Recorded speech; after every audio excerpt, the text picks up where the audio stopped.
Hello, everybody, and welcome to another episode of Get Out of Rap. Today, I'm joined by Chris Mackintosh, and Chris is an operations director and a bit of a contact center guru. He's certainly well-traveled. I think maybe instead of Chris Mackintosh, we can say Phileas Fogg. Chris, and we've been trying to do this for ages. Chris has been super patient. I'm really glad it's happening. Chris, welcome, and thank you very much.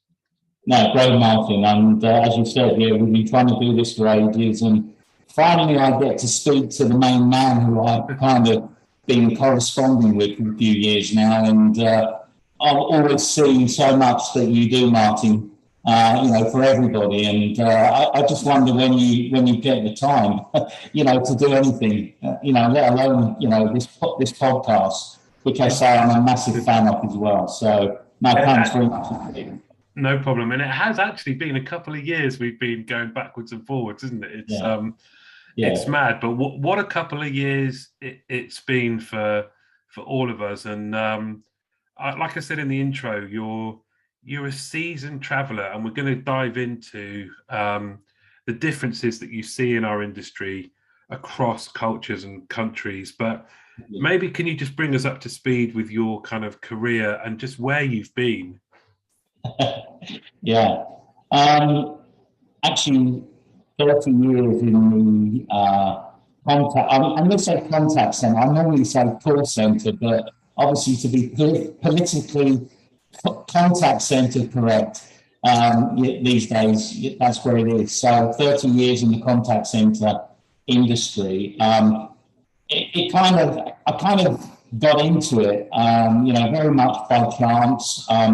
I was working, traditionally in India, and it was in the kind of late 80s when Thompsons were buying provincial newspaper groups up and down the length of the UK, and I was working with them when they acquired various companies, and I used to get the job to go in and clean up afterwards and kind of do the restructure, which was kind of not nice, but I always wanted to kind of be positive about obviously things like that. So we got into centralisation, and that's kind of where the first kind of call centre or outbound kind of calling first started happening to me. So this was kind of the late 80s, and I made it a very successful process by obviously reducing headcounts across, multiple sites and bringing it all back into one site, and was able to, increase the revenues. And for them, they thought that was the sign of the future. And that gave me an opportunity to go out to Thailand and India, which is primarily where I was. I kind of stayed in India for the best part of the 30 years, purely because as my kind of career progressed, it more or less progressed into naturally into BPO and taking on various other campaigns. I mean, I saw myself in the early days as an outbound specialist. I now see myself as a kind of multi-channel specialist. I was going to say omni-channel, but I don't actually think it exists. I think it's a buzzword that everybody kind of says, omni-channel.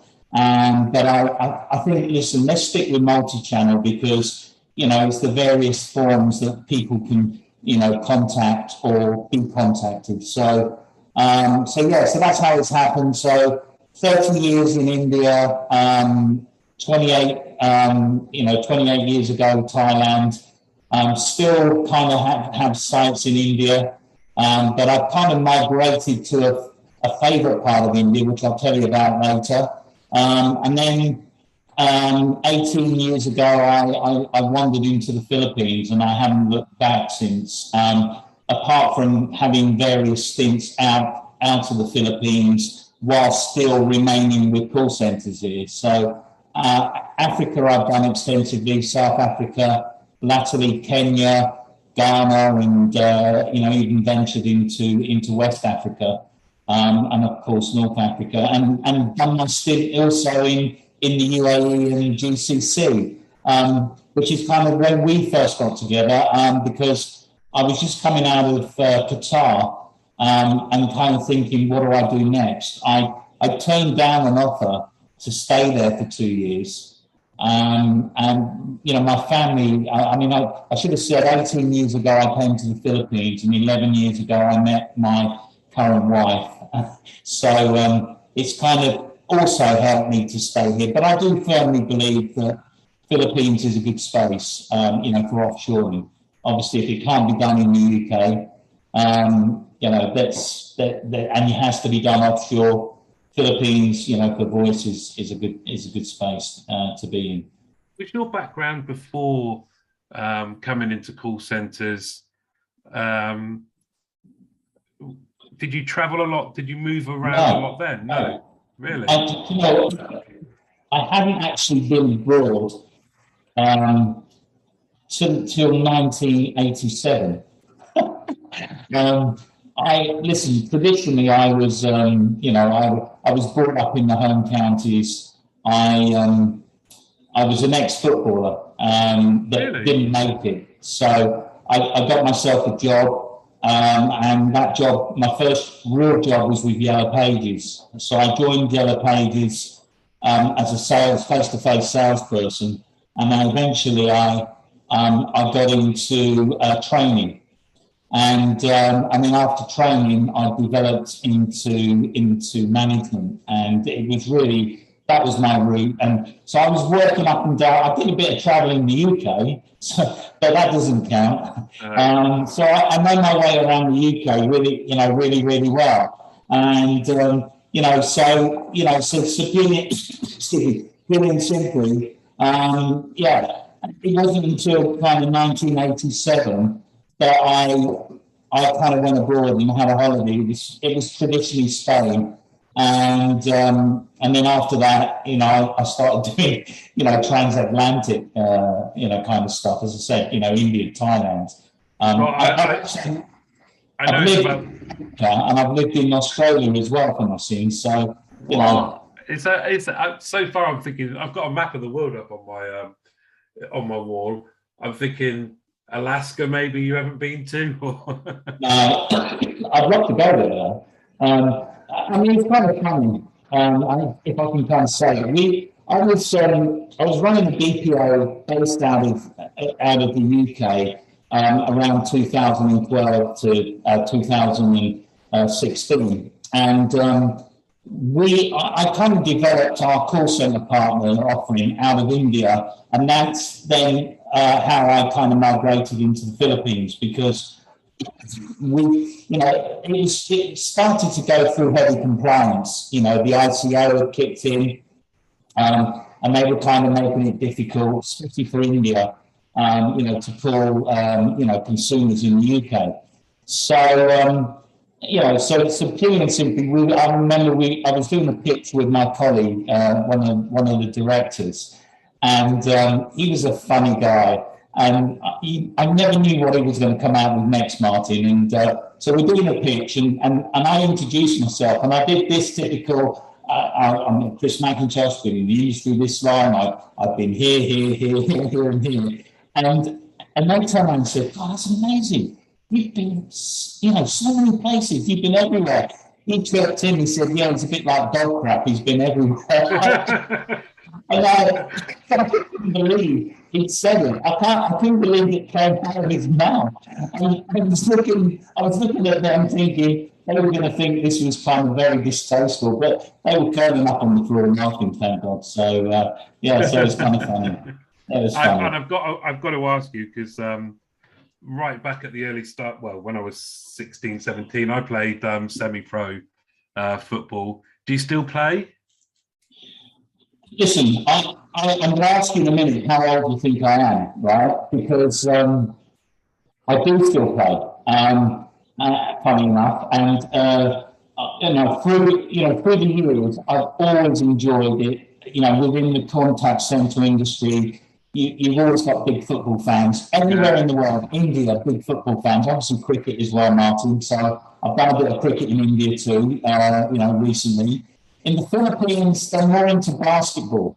And but they do follow football, but unfortunately, it's always Lionel Messi or Cristiano Ronaldo. So very much into Real Madrid and Barcelona. So so yeah, I do get involved. And when I was in Qatar, they asked me to coach the team. This was the call centre team, and they were playing, in a competition. And I ended up playing, every minute of every game.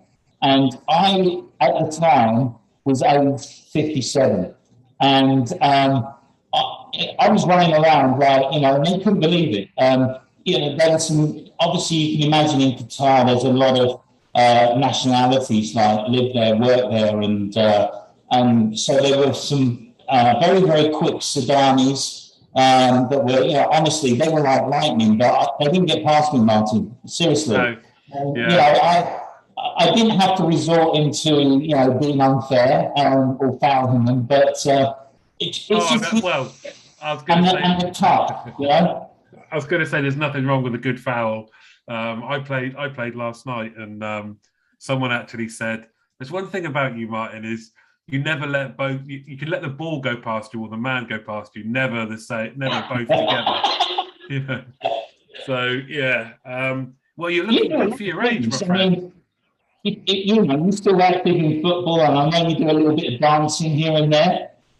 It's the football mainly. I've got a funny story about the football. We put together a team on 11-a-side on a Sunday when I first moved to this town. And a guy came along one day and was just stood by the sidelines and said, "Oh, I'd like to join you guys." We said, "Yeah, sure, no problem." And he played with us for a good couple of months, and we just got on. And he was a very, very good player, very good player. And it turns out we had a drink after the game once, and he said, "Oh, what do you do for a job, Martin?" And so I told him. I said, "Oh, what do you do?" And he said, "Oh, I hate it when people ask me this." He said, I've just finished playing professional football in Thailand. My wife's always lived in Oxfordshire, but I'm coming back now." And I said, "Oh, really? Who else did you play for then?" And he told me his career, and he signed for AC Milan from Ghana. He's Ghanaian. Do you remember the 2010 World Cup in South Africa? Yeah. When Ghana played Uruguay in the quarterfinals, and Suarez handballed it, caught the ball. And then Ghana missed the penalty. The guy Dominic, who plays in our little Sunday Fat Dads kick around, was the guy that headed it towards goal. So he played in the World Cup, and he's out there playing with us on a Sunday. It's the beauty of football, isn't it? Just everyone. It is. And for a while, I mean, talking about football, when I went to Yellow Pages, one of the people that I was close to at Yellow Pages, who it was somebody who was my mentor. He'd only joined Yellow Pages a few months before, but he became like a super ring.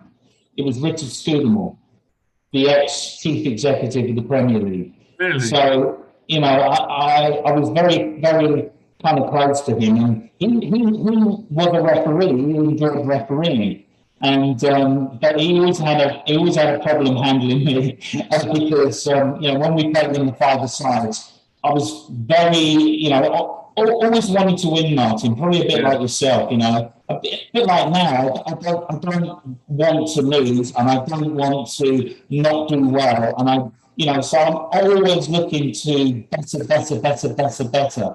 So with that kind of attitude, I used to kind of, be a little bit aggressive, and and people used to fall over. And he used to blow the whistle, call me up, and he called me Chrissy. He used to say, "Chrissy, I'm going to have to send you off if you carry on." But no, I kind of caught up with him in later life. I got back from Australia in 2000, and I put the TV on. I was staying with my older brother, and I put the TV on, and they were doing something about Bosman, and they said the chief executive of the Premier League, Richard Scudamore, and I double checked, and it was him. So I immediately phoned the Premier League up and I got to speak to his secretary. And funny enough, our careers kind of mirrored up, up from Yellow Pages into Thompson's. He went to the Page, I went to the Freeds. So, but I knew what we kind of shared a group MD, and his PO was Richard's PO at the PFA, sorry, at the Premier League. And she remembered me. So she said, I'm sure Richard would love to see you. And so, I mean, how easy was that? I just flown to people from Australia, got straight into a kind of a lunch meeting, with Richard. And it was amazing, wonderful. Yeah. So I want to ask you about all of the different locations, because we've not, I think this is the first actually. I've not had a guest on from the Philippines, certainly from outside. There's been one out in Europe, I think. So you're the furthest away, definitely. But I just want to ask you, in all your experience then, if you could just summarize some of the key things from each location. So maybe even, I'm fascinated to hear about Africa to start with. How evolved? What's the contact center industry like there? Call center industry? Yeah, it's a good question. So if you start with South Africa, where it's kind of mainly consolidated, and you've got all the big players in there, like your TPs, your Concentrics, all of the big, the big companies. They kind of start life.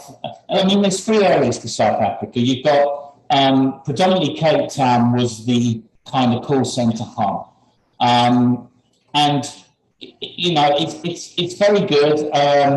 You get a good workforce loyalty in Cape Town. However, it's always kind of has a little bit of politics.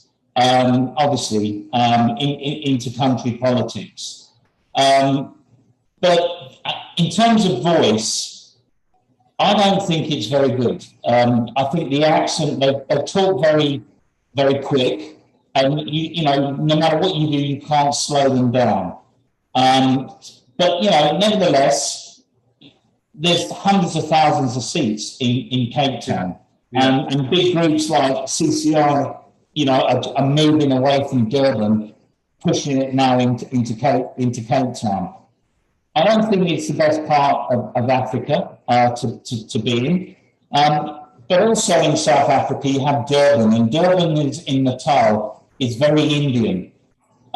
So the nationalities there are mainly from a sort of Indian heritage. So you've got that mix of what was an Indian kind of accent with a South African kind of accent, and it's not very it's not clear, and for me it's kind of worse than Cape Town.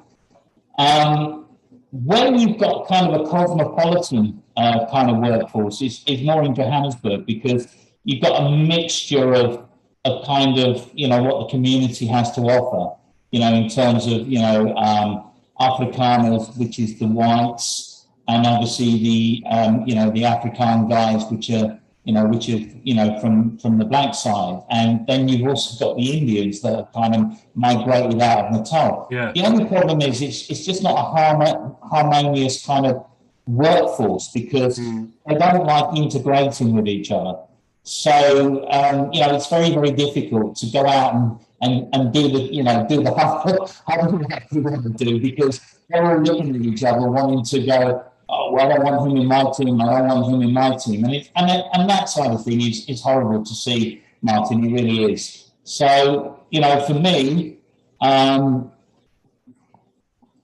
I lost you? Are you there? Yeah, you're back. Yeah, sorry, that's one of probably the main problems here. So from a South African perspective, it's not ideal, but it still has a lot to offer. It still has a lot. The new kind of hub in Africa is now seen as Kenya. Really? And I had the privilege to go out there in last year, actually, and launch our centre there. And I heard a lot about it. I've done a lot of research. Um, Potentially, they talk very, very well in Kenya, but they do have kind of problems with actually going to work, and that's something that you really can't cope with. And they do have their own kind of little ways and means. But listen, when you get them there, very good. And people are kind of raving on it being the new hub for call centres, but I think they've got limited numbers. Unlike South Africa, yeah. Is it so? Is the industry there new for the state of Kenya then? So it's an up and coming industry. Yeah, and what they're trying to do is they're trying to build it for international clients, Martin. Again, there, Chris. I wonder if I'm just going to stop my video as well, see if that improves it. Can you? Yeah. So the it's a new industry. It's a new industry. Are they excited by it then? Yeah, well, I mean, listen. Obviously, the government officials are very excited by it and really think there is a big future for it. I personally, having been there, I don't see it. Not for international work. I think the trouble with international work, Martin, is it's mainly American. It's American campaigns, and they're very fussy. They're very they're very much, they want things to be done precise, and so therefore they're always like looking at the quality and the quality down to voice, or down to mistakes that are made on the client's behalf, and so there's a lot of hard work that needs to go into Kenya for it to be sustainable. I mean, people are talking about it becoming, good for 20,000 kind of heads or seats. I think you'll be struggling, from a voice perspective, to get 5,000. Seriously, and also with the kind of the attrition and the attendance. I also think that's a big problem for them, and I can't see them sorting that out overnight. But I do know that Kenya is also taking on what they call the local kind of markets as well. So I think it's a good place for Pan-African business. And clients. So you've got companies like MultiChoice, which are demand TV organisation. For them, I think Kenya's the right place. To kind of put all their contact centre work in, for sure. And you said you worked in other countries in Kenya in Africa as well. Right? Yeah, Ghana. I also launched a mini site in Ghana. Again, Ghana's interesting, but again, more for the kind of local African business. Different mentality. They appreciate the work because the kind of work that they have in Ghana, is more kind of dirty work. So having kind of contact centre work, is seen as as kind of blue chip. So you don't tend to have the same mentality over absenteeism or attrition. So Ghana's interesting, and then also. I did a little bit in Nigeria, and that was kind of scary for a bit. But again, very very keen, group of people. I think from from an accent perspective, it's a bit ambitious to look at those parts of Africa, Martin, to handle kind of what I would call, English voice accounts. So that would be Australian, American, and obviously British. I think obviously that's somewhere where you can come back to South Africa and say at least you've got the volume of people. Yeah. But then where does it sit in the pecking pole on in the grand scheme of things? There's this BPO outsourcing kind of league of best places to outsource to, and I think the last kind of vote was South Africa, which I find kind of strange, because I kind of see them behind countries like South America, and I see them definitely behind the Philippines. Let's talk about the Philippines then, because I'm fascinated by your career, and just as well as a country. Can you just talk about some of your? Have you got a tried and tested methodology or even mindset that you're going into new territories? You might not. You might have done your research, or I don't know. What's your approach when you go to a new location?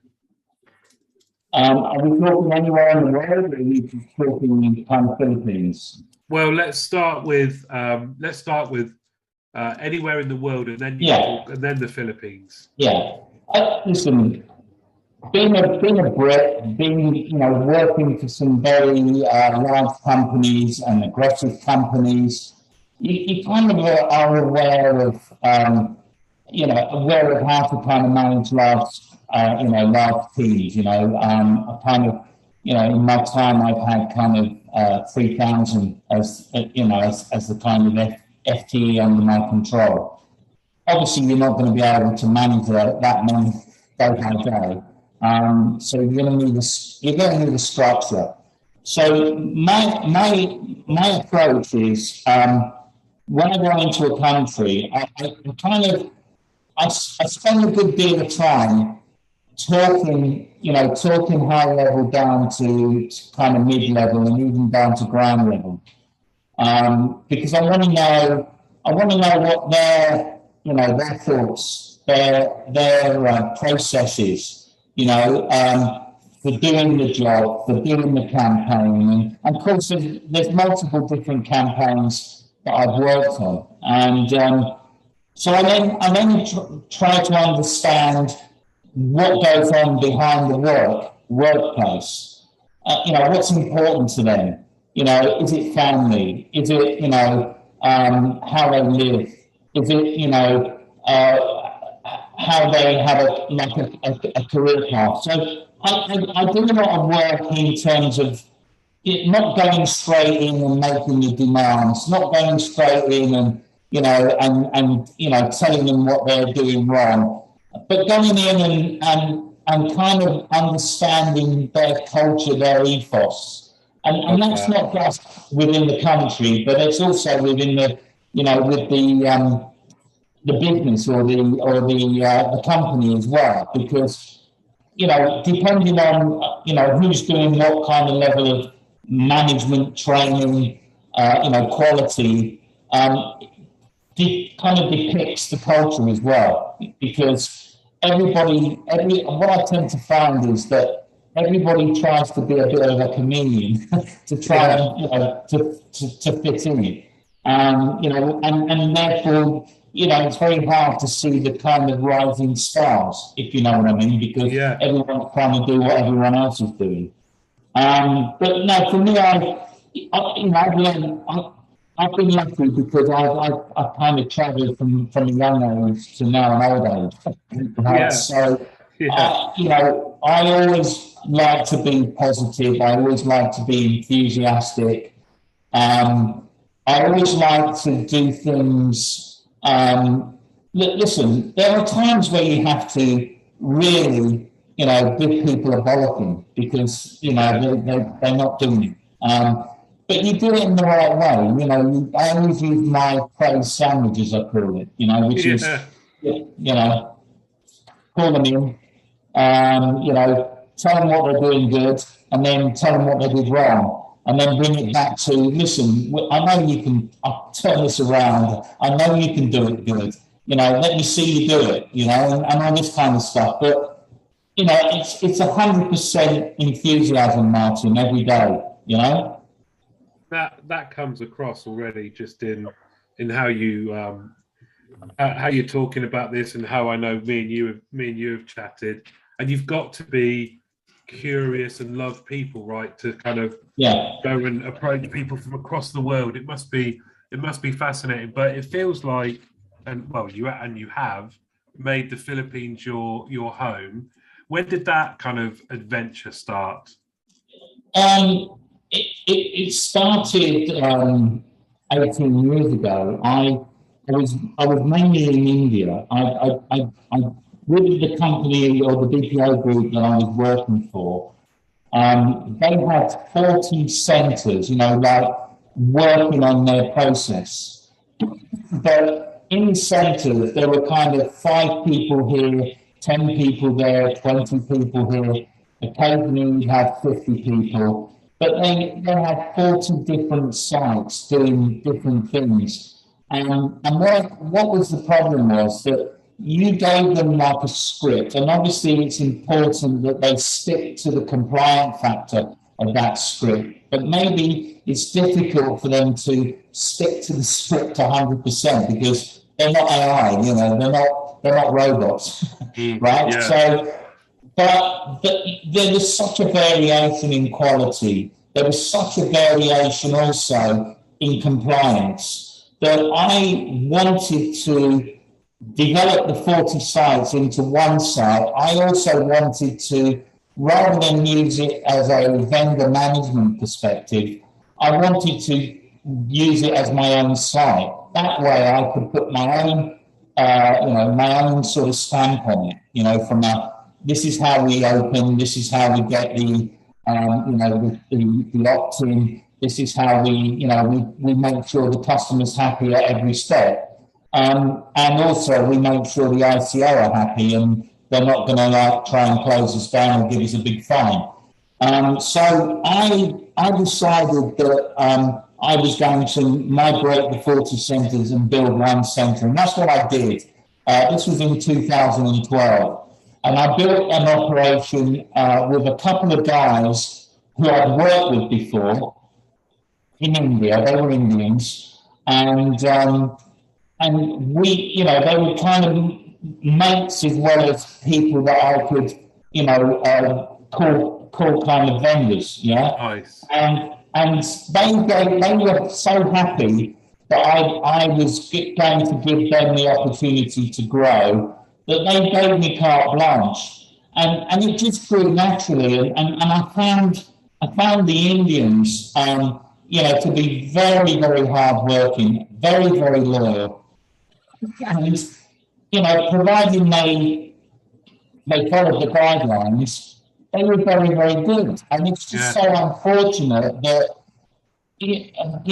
some countries, just don't kind of take to the accent, as much as you try and work on that aspect. So, what I did was one of the Indian partners had already worked in the Philippines, and he kind of suggested that we look at it. So I came over to the Philippines. We partnered up with a centre that had about 500 seats, and I then agreed, the voice quality was superb.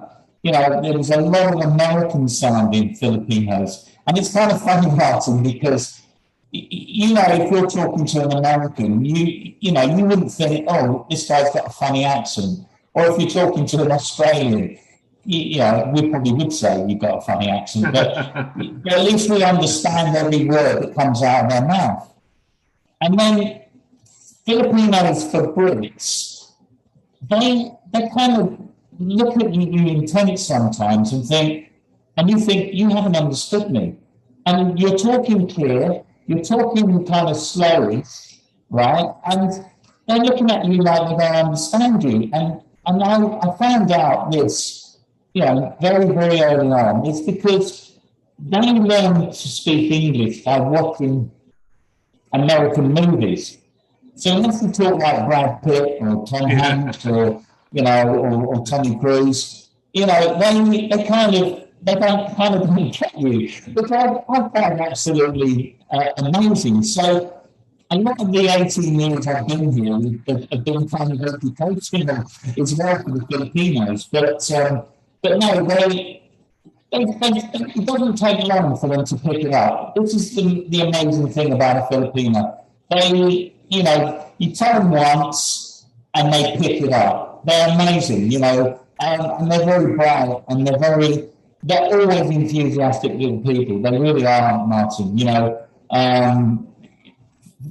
anything, they like to have fun in the workplace as well. And they don't get it. Obviously, where we in the UK, we would know instinctively if someone's being rude and obnoxious.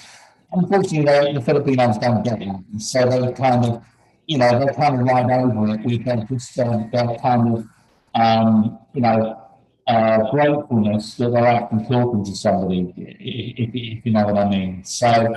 And not So I only kind of I realised this would be a good area to kind of migrate out of India, should we need to. And look, I'm not saying that we needed to 100%, but we needed to a massive percent, Martin, because of really the change in kind of compliance in the UK, the kind of change in mentality in Australia, and also the Americans were kind of looking outside of traditionally India into places like the Philippines and South America, to get the work done. But honestly, I think I still feel that this is in terms of cost, this is still for a voice campaign, this is still probably within the top two, if not the top, for outsourced locations at this really. moment in time. Yeah. And you not only have you have great respect and appreciate the competency of the infrastructure of the country, but you've fallen in love there personally as well, and you have yeah. Listen. I was married for a long time to my first wife, who gave me my two wonderful daughters, who are now. One of them's married, and the other's probably about to get married. So, but obviously with the work and that kind of always been away, of course, the relationship, dissolved. So I've been here in the Philippines 18 years, and when my marriage dissolved, I always swore to myself, I'm not going to get involved. With a Filipino, and then look what happened. I kind of met my current wife actually, through the call center industry, through just being at a party with another call center group. So I kind of met her, and she very kindly looked after me because I was very worse for a few beers, which I don't drink much, Martin. I very rarely, even have a beer these days. It's just the kind of culture here. It's not like the old days in the UK where you could probably go down the pub and or we go for a beer after a game of football or something. So it's not like that. So so being at the party. I kind of was worse for a few beers, and she, she took care of me, and as a way of saying thank you, I said, let me buy you dinner properly, and then it just worked from there. I realised that when I got talking, she was very interesting. She was training to be a doctor, but unfortunately couldn't see it through because she had to go and get a job and pay money because she was helping support the mother, with her brothers and sisters. So, and that's, that was kind of sad, but it's, yeah. So anyway, we didn't look back, and we now have a 3-year-old little boy. So 11 years ago, I met her. And 3 years ago, we had our little lad. I love it. That's great. Is it? I wonder as well. Just to get your opinion on. I think as consumers, maybe not to the same extent, but like you, I consider myself a kind of citizen of the world. Really, I was born in Germany because my dad was in the Air Force. We moved all over the place. I went to like 7 or 8 different schools by the time I finished my GCSEs, and then travel. And then I've been lucky to travel because of our industry.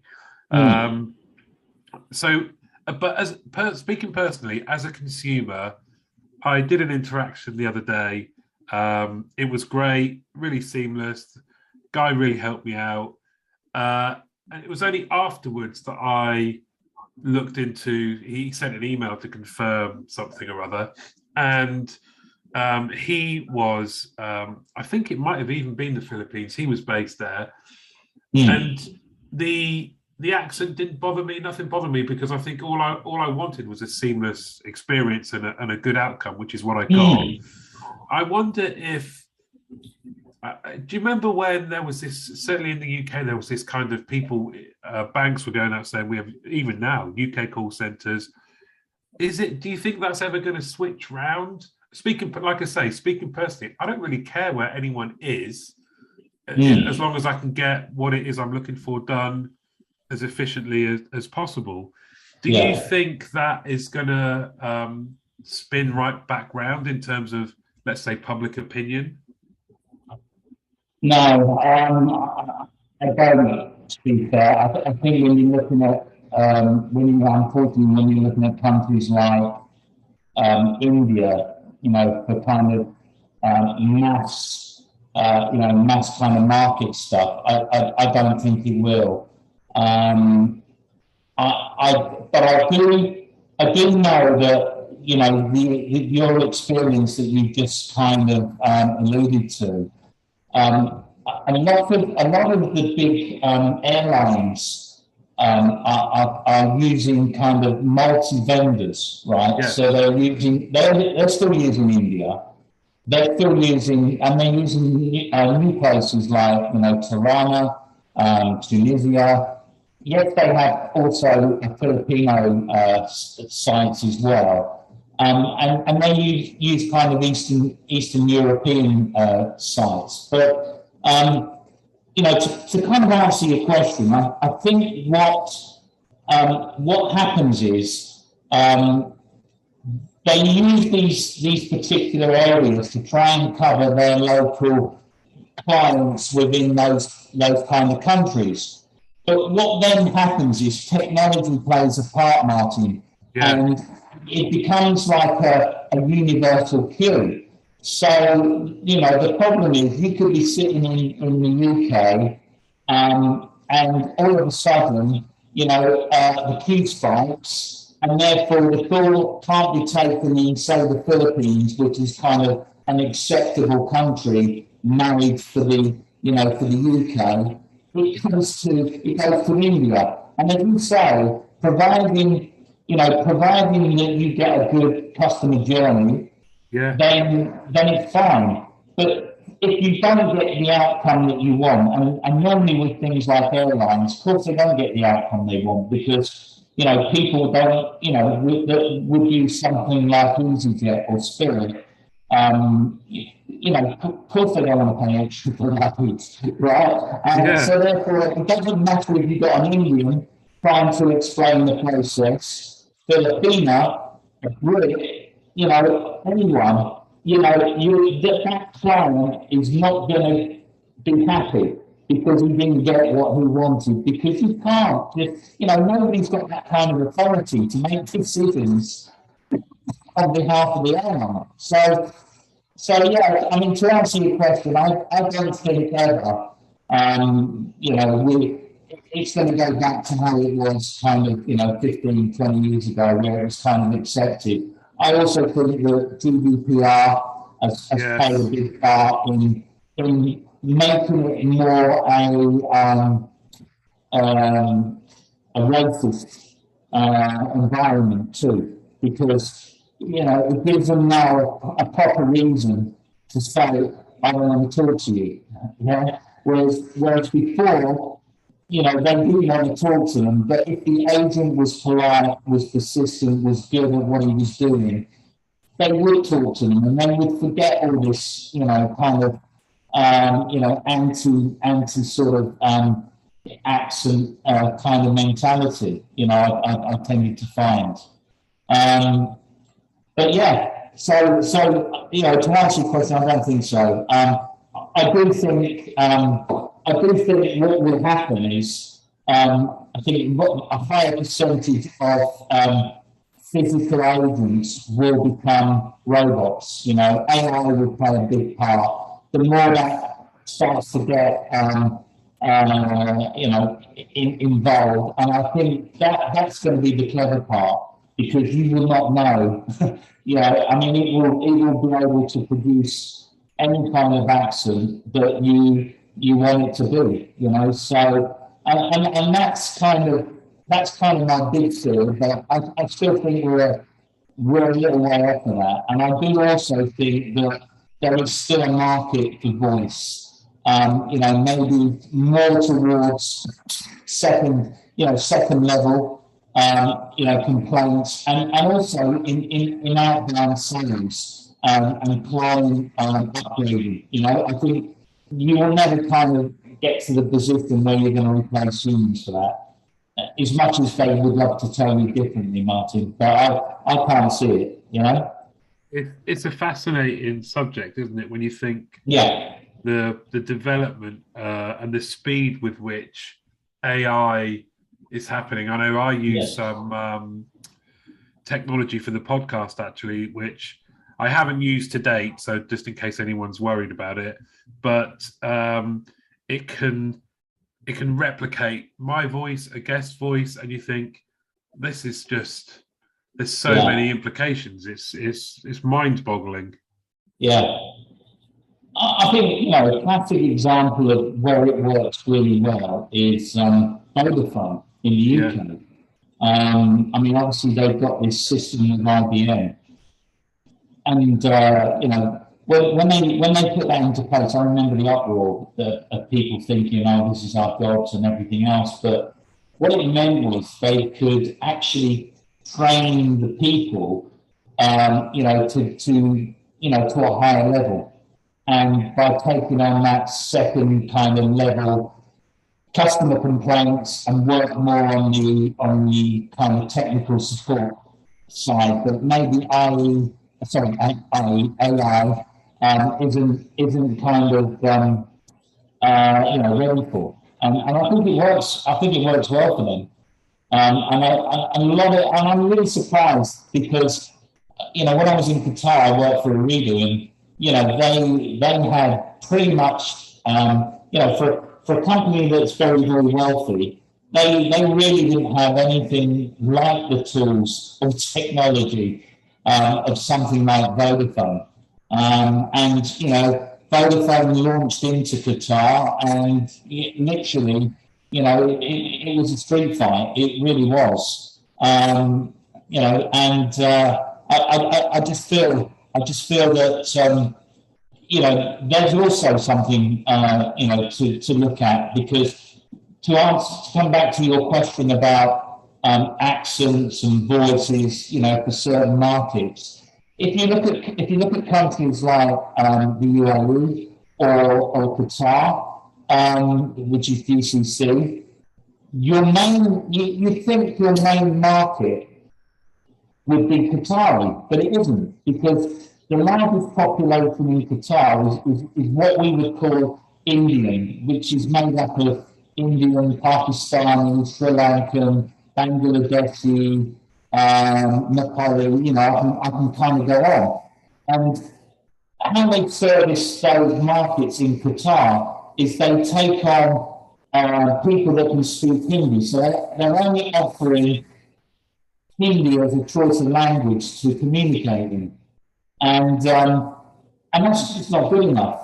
Your second largest population in Qatar and also in somewhere like Dubai is funny enough Filipino. And yet they would only allow like a Filipino to be able to be spoken to in English. So to me, these countries and these call centres in these countries are missing a massive trick, because what they could either do is look at maybe outsourcing, to the relevant country, and just handle maybe the Arabic element of calls. And again, a lot of the Arabic element calls are handled by multi kind of national Arabs. It could be Tunisians, it could be Egyptians, it could be Lebanese, it could be Syrians. It's never the native country. For example, Qatari would never kind of work in a call center. So yes, I think they're massively missing the trick there. That if their demographics are that our highest population is of Indian, call it Indian if you're going to kind of put it into one bracket. But if you outsource to say an Indian site, you'll be able to get multi-languages, especially if you did it in somewhere like Kolkata, you could get Bengali, you could get Hindi, you could get Punjabi, you could get Urdu, right? So you're covering pretty much the whole element of their clients. And then if they did the same exercise in the Philippines, they would be able to communicate in Tagalog. A lot of the Filipinos in somewhere like Qatar do speak reasonable English. There's still, you've still got maybe an Indian person trying to communicate in English to a Filipino. That, remember what I said, because I talk like I do, they sometimes don't understand me. And unless this Indian is going to sound like Brad Pitt or Tom Cruise, it's going to be difficult, yeah? And likewise, they get an Arab, I was speaking to them also in English, that doesn't speak very competent English. So therefore, there's always going to be, escalation levels. There's also going to be mistrust in terms of trying to sell or upsell, to these type of clients. So I think they're massively missing the trick, Martin. What as we come to the end of the podcast, I just want to talk to you about people who are listening now in the UK, maybe quite early on in their career, and they look at someone like you.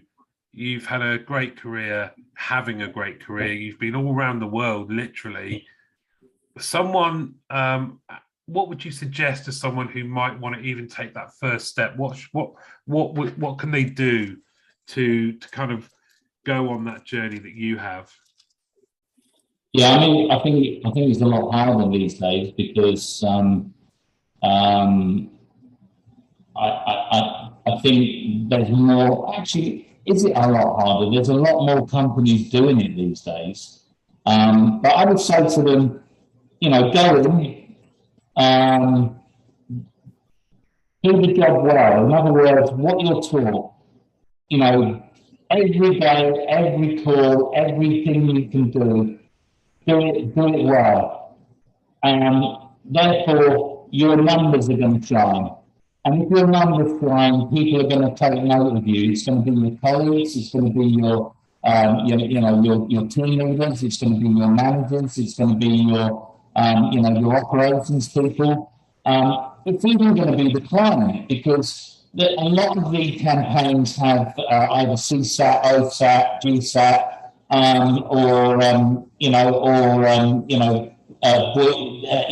voice of customer, or any kind of compliance process. Even the clients will take notice of you, and if the client takes notice of you, it means you're doing a good job. So do a good job. Learn the trade. Don't think, I'm going to do this for a month and then I want to be promoted. It takes a lot more than that. But specifically, also help your colleagues, be a team member as well, because when people are looking for the next level of management or the next level of kind of who could train, they're looking for people that are interactive, with their teammates and with their colleagues. And I also think that, if you really, really wanted to, to go and do this abroad, make it known, from day one that you're kind of happy, to be someone that's going to be developed, to be able to be parachuted into wherever the centres are, in some of these big companies, make that known. For me, I was just lucky. I put a lot of what I've done and how I've done it, down to, yes, it takes hard work, it takes long hours. I mean, look at me now. I've bags under my eyes. I'm covering UK shifts. I'm covering US shifts. I'm doing. No, come on. This is like the Cocoon film. You're looking very young. You're looking much younger than me. I'm 60, Martin. I can't believe it. Birthday on Christmas Day. Is it? Yeah. Christmas Day. Well, yeah. International travel is obviously the key because you're looking good. Yeah, having a Filipino wife.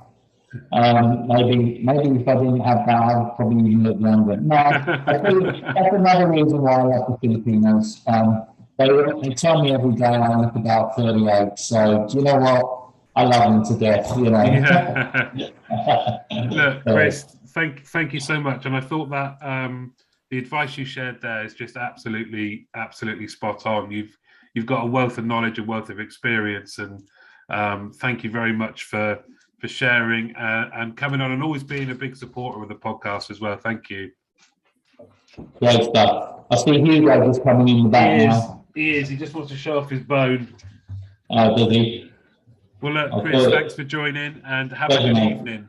Yeah, you stay well, Martin, and get rid of that cough, and look forward to seeing you dancing again, and look forward to hearing about Hugo and your football. And listen, you're amazing. You do so much, wow,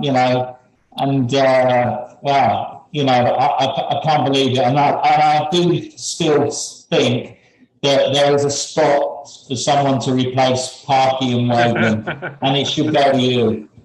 Thank you very much. Thanks, Chris. See you, buddy. Take care. See you. All the best. Bye-bye. Yeah.